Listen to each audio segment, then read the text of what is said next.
കഴിഞ്ഞ കുറച്ച് ദിവസമായിട്ട് BJP ഉയർത്തിയ ഈ ശബരിമല സ്വർണ്ണക്കൊള്ളയെ കുറിച്ച് നിങ്ങൾ എല്ലാവരും അറിയാം. ഞങ്ങളുടെ ഒരു പൊസിഷനും ഞങ്ങളുടെ നിലപാട് ഇതിനെ കുറിച്ച് ഇത് ശക്തമായിട്ട് ജനങ്ങളുടെ ആവശ്യമാണ്. അതുകൊണ്ട് ഞങ്ങൾ സമരം ചെയ്യുന്നു. മിനിസ്റ്റർ വാസവൻജിയുടെ രാജി ഞങ്ങൾ ആവശ്യപ്പെടുന്നു. ദേവസ്വം ബോർഡ് പിരിച്ചുവിടാൻ സർക്കാർ അതിനുവേണ്ടി കാര്യങ്ങൾ ചെയ്യണം എന്ന് ഞങ്ങൾ കൃത്യമായി മുമ്പോട്ട് വെച്ചിട്ടുണ്ട്. പക്ഷേ കഴിഞ്ഞ ഒരു 3-4 ദിവസമായിട്ട് ഇതിന്ന് ജനങ്ങളുടെ ശ്രദ്ധ തിരിക്കാൻ മുഖ്യമന്ത്രിയും CPM സർക്കാർ ശ്രമിക്കുന്നുണ്ടെന്ന് കൃത്യമായി നമുക്ക് എല്ലാവർക്കും മനസ്സിലാവുന്നുണ്ട്. ഞാൻ ഇവിടെ വന്നപ്പോൾ രാഷ്ട്രീയത്തിൽ മാറ്റം കൊണ്ടുവരണം, കേരള രാഷ്ട്രീയത്തിൽ ശുദ്ധീകരണം കൊണ്ടുവരണം എന്ന് പറഞ്ഞിട്ടാണ് ഞാൻ ഇറങ്ങിയത്. ഇത് പറയുമ്പോഴാണ് ഒരാഴ്ച 10 ദിവസം മുമ്പേ മനസ്സിലാവുന്നത് ദേവസ്വം ബോർഡിന്റെ ശുദ്ധീകരണം ഇവിടെ നടക്കണം. പിന്നെ ഇന്നലെ മനസ്സിലായി മാധ്യമ ശുദ്ധീകരണം ഇവിടെ കുറച്ച് നടക്കണം. അപ്പോൾ ഈ ശ്രദ്ധ തിരിക്കാൻ CPM സർക്കാർ ഒരു കാര്യം പറയുന്നത് അതിദാരിദ്ര്യത്തെ നിർമ്മാർജ്ജനം അവർ ചെയ്തു, അത് അവരുടെ ഒരു അക്കംപ്ലിഷ്മെന്റ് ആണെന്ന് അവർ മുമ്പോട്ട് വെക്കുന്നു. ഇതിന്റെ സത്യം എന്താണെന്നും ആര് എന്ത് ചെയ്തു എന്ന് ഞാൻ ഇന്ന് പറയാൻ ആഗ്രഹിക്കുന്നു. നമ്മൾക്കറിയാം, കഴിഞ്ഞ 10 കൊല്ലം പിണറായി വിജയൻജിയുടെ സർക്കാരാണ് എല്ലാ സെൻട്രൽ പദ്ധതി നരേന്ദ്രമോദിജി ചെയ്ത എല്ലാ പദ്ധതികളുടെ പേര് മാറ്റി സ്റ്റിക്കർ ഒട്ടിച്ച് അതിന്റെ ക്രെഡിറ്റ് എടുക്കാൻ ശ്രമിക്കുന്നൊരു സംസ്ഥാനമാണ്, അല്ല ഒരു ഗവൺമെന്റ് ആണ് CPM ഗവൺമെന്റ്. അതിന്റെ വേറൊരു ഉദാഹരണമാണ് ഈ അതിദാരിദ്ര്യം നിർമ്മാർജ്ജനം എന്ന ഒരു ക്രെഡിറ്റ് എടുക്കുന്ന ഒരു വേറെ ഉദാഹരണം. ഏപ്രിൽ 2025 വേൾഡ് ബാങ്ക്, ഇത് വേൾഡ് ബാങ്ക് ആണ് പറഞ്ഞത്, ഞാനല്ല, BJP അല്ല, ഇന്ത്യയിൽ 17 കോടി, കഴിഞ്ഞ 10 കൊല്ലം 17 കോടി ജനങ്ങൾ അതിദാരിദ്ര്യത്തിൽ പുറത്തു വന്നിട്ടുണ്ട്. അവര് എക്സ്ട്രീം പോവർട്ടിയിലായിരുന്നു. 17 കോടി ഇന്ത്യക്കാർ ഇന്ന് എക്സ്ട്രീം പോവർട്ടിയിൽ നിന്ന് പുറത്തു വന്നിട്ടുണ്ട്. ഇത് വേൾഡ് ബാങ്ക് ആണ് പറഞ്ഞത്. എന്നാൽ കേരളത്തിലെ അതിദാരിദ്ര്യം കുറച്ചു സർക്കാർ എന്ന് സർക്കാർ വാദിക്കുമ്പോൾ ഇതിന് പിന്നില് എന്താണ് ട്രൂത്ത്, എന്താണ് യാഥാർത്ഥ്യം, അത് നമ്മൾ ഒന്ന് മനസ്സിലാക്കണം.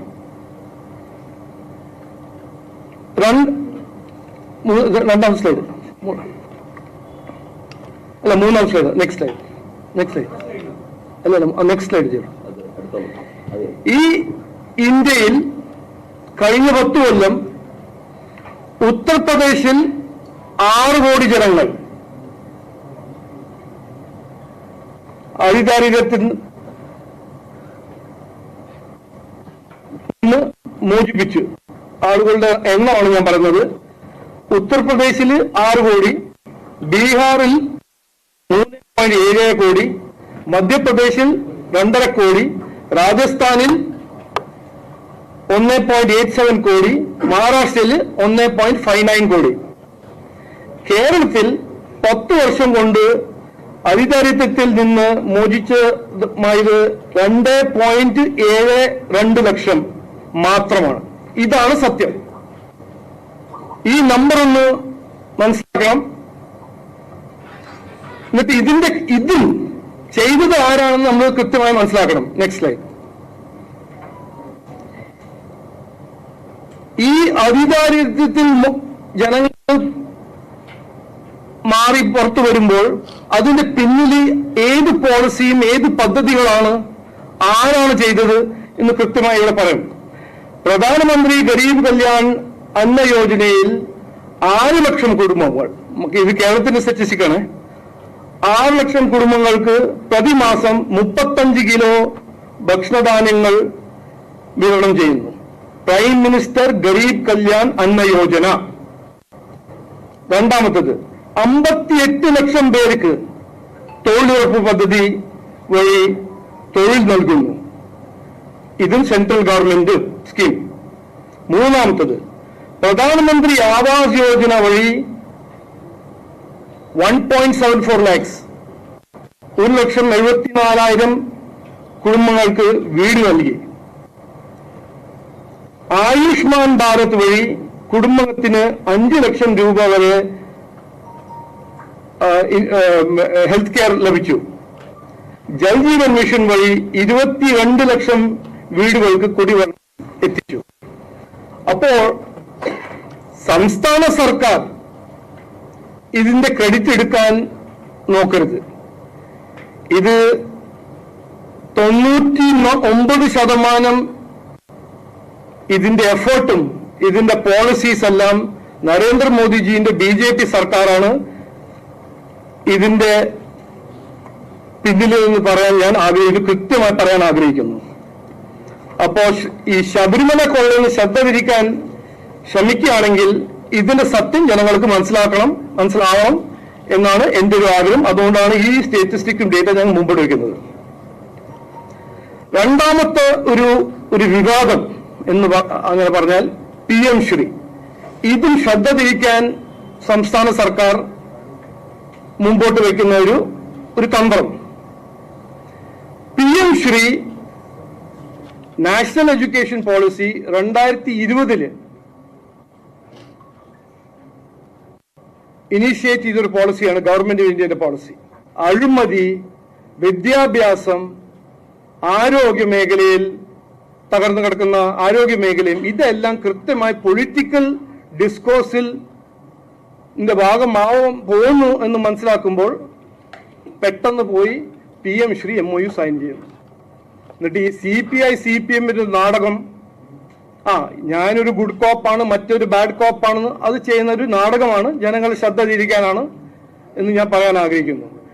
കരിക്കുലമിനെ പറ്റി സ്റ്റേറ്റ് ഗവൺമെന്റ്സിന് നാഷണൽ കരിക്കുലം ഫ്രെയിംവർക്ക് വഴി കരിക്കുലം ഫ്രെയിം ചെയ്യാൻ എല്ലാ അവകാശങ്ങളും നാഷണൽ എഡ്യൂക്കേഷൻ പോളിസിയിലുണ്ട്.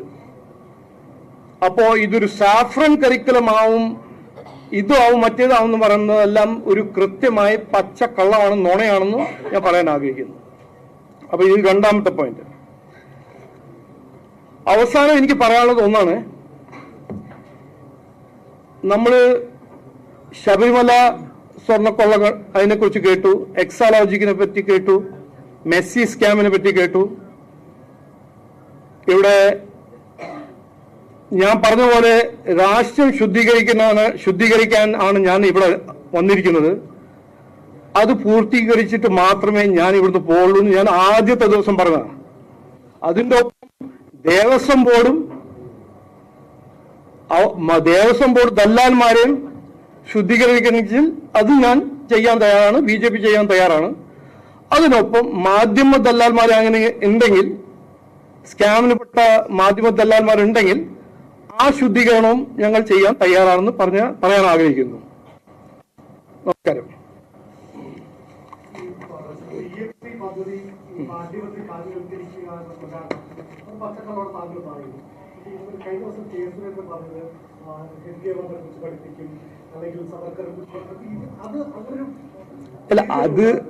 ഞാനത് TV കണ്ടു.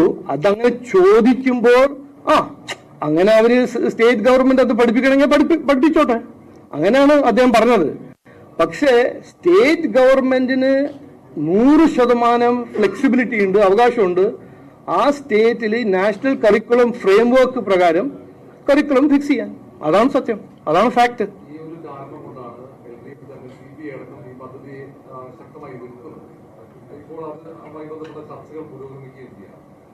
ദേശീയ വിദ്യാഭ്യാസ പദ്ധതി വഴി ചരിത്ര വസ്തുതകൾ വളർത്തിക്കുമെന്നുള്ള ആരോപണം തന്നെയാണ് ഇപ്പോൾ വരുന്നത്.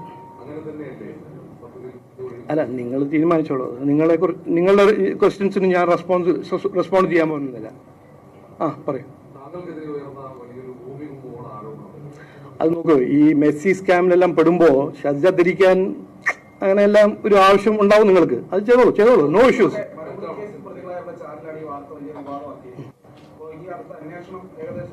നോക്കൂ, ഞാൻ കാണപ്പെട്ടെ, ഇത് ഞാൻ കുറെ കൊല്ലായിട്ട് ഞാൻ അനുഭവിക്കുന്ന ഒരു ഇഷ്യൂ ആണ്. എന്തെങ്കിലും ഒരു ഇഷ്യൂ നമ്മൾ ശരിക്കും ഒരു പ്രിൻസിപ്പളിലായിട്ട് ഒരു ഫൈറ്റ് ചെയ്താൽ ഇങ്ങനത്തെ ഓരോ വെസ്റ്റഡ് ഇൻട്രസ്റ്റ് വരും. ഞാൻ എന്താണ് പറയുന്നത്, ഈ മതേതരത്വത്തെ കുറിച്ച് പറയാൻ ഇവിടെ ജമാഅത്തെ ഇസ്ലാമി SDPI ഇറങ്ങണ്ട, അവർക്ക് പിന്തുണ കൊടുക്കുന്ന കോൺഗ്രസും CPM ഞങ്ങളെ പഠിപ്പിക്കണ്ട പറയുമ്പോൾ ഇങ്ങനെ വരും, ഓരോരോ ആൾക്കാർ ഇങ്ങനെ വരും അതിന് വിമർശിക്കാൻ. അത് നോ ഇഷ്യൂ. രണ്ടാമത്തത് നോക്കൂ, നുണ പറഞ്ഞ് രാഷ്ട്രീയം ചെയ്യാനും ഇവിടെ രാഷ്ട്രീയക്കാരുമുണ്ട്. ഇന്നലെ മുതൽ എനിക്ക് മനസ്സിലായത് ചില ക്രിമിനൽ എലിമെന്റ്സും മാധ്യമ മേഖലയിൽ കയറിയിട്ടുണ്ട്. അതിനെക്കുറിച്ച് ഞങ്ങൾ ചെയ്യേണ്ട കാര്യങ്ങളൊന്നും ഞങ്ങൾ ചെയ്യും, അത്രേ ഉള്ളൂ.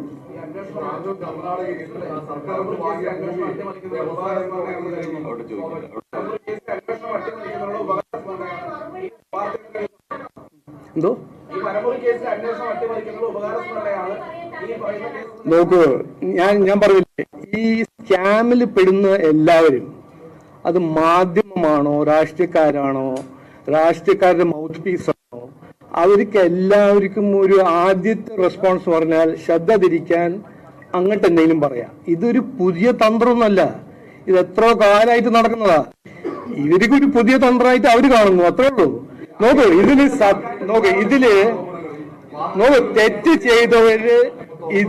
തെറ്റ് ചെയ്തവർ വിടില്ല.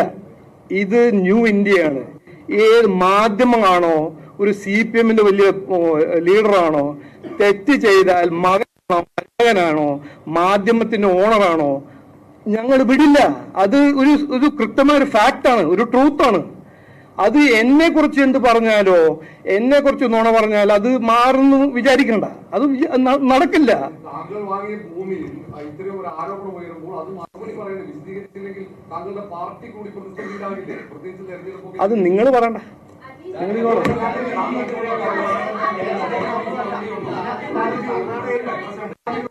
അല്ലല്ല, റിപ്പോർട്ടറിന് മറുപടി പറയില്ല എന്ന് വ്യക്തമായി കഴിഞ്ഞു. മറ്റു മാധ്യമ പ്രവർത്തകരോട് മര്യാദയ്ക്കും മാന്യതയ്ക്കും മാധ്യമ പ്രവർത്തനം നടത്തുന്ന ആൾക്കാർ അവർക്ക് മറുപടി കൊടുത്തോളാം. നിങ്ങൾ അവിടെ ഇരുന്നാൽ അന്തസ്സുള്ള അഴിമതി തൊട്ട് വേണ്ടിയിട്ടില്ലാത്ത മാന്യമായി ധാർമ്മികത പുലർത്തുന്ന മാധ്യമ പ്രവർത്തകരുടെ ഉണ്ട്. റിപ്പോർട്ടർ പോലെയുള്ള അഴിമതിയുടെ പേക്കൂട്ടുകളല്ല ണ്ട്, അവർക്കാണ് മറുപടി കൊടുക്കുക. ഗുരുതര ആരോപണങ്ങളാണ്.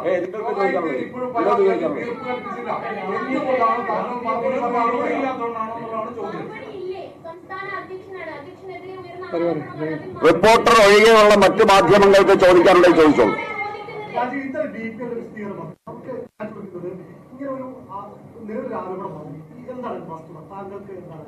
അത് അവര് പറഞ്ഞല്ലോ, ഇതിലൊരു വസ്തുത ഇല്ല. ഇതിലൊരു നമ്മൾക്ക് മനസ്സിലാക്കണ്ടേ, നമ്മൾ വിഡ്ഢികളാണെന്നല്ലോ, അങ്ങനെ ആരില്ലല്ലോ. ഞങ്ങള് ആരോപണം ശബരിമല കൊള്ളയെ കുറിച്ച് പറയുന്നു, വാസവൻ രാജിവെക്കണം, വാസവന്റെ എതിരെ തെളിവുണ്ടെന്ന് പറയുമ്പോൾ പെട്ടെന്ന് അടുത്ത ദിവസം ഒരു മാനുഫാക്ചേർഡ് ലൈ ആരാ മുമ്പോട്ട് വെക്കുന്നത്? ആരുടെ പേരിലാണ് മുമ്പോട്ട് വെക്കുന്നത്?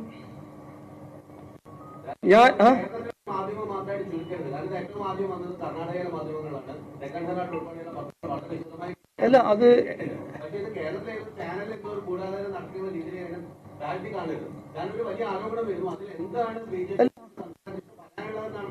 അല്ല, ഞാൻ പറഞ്ഞു ഞാൻ ഇതിൽ സത്യമില്ല, ഇത് നുണയാണ്. അല്ല, ഇത് സത്യമല്ല, നുണയാണെന്ന് ഞാൻ കൃത്യമായി പറഞ്ഞില്ലേ. എന്നെ ടാർഗറ്റ് ചെയ്യാൻ നോക്കരുത്, ഇത് അത് നടക്കില്ല, ഇതുവരെ നടന്നിട്ടില്ല. എന്നിട്ടാണോ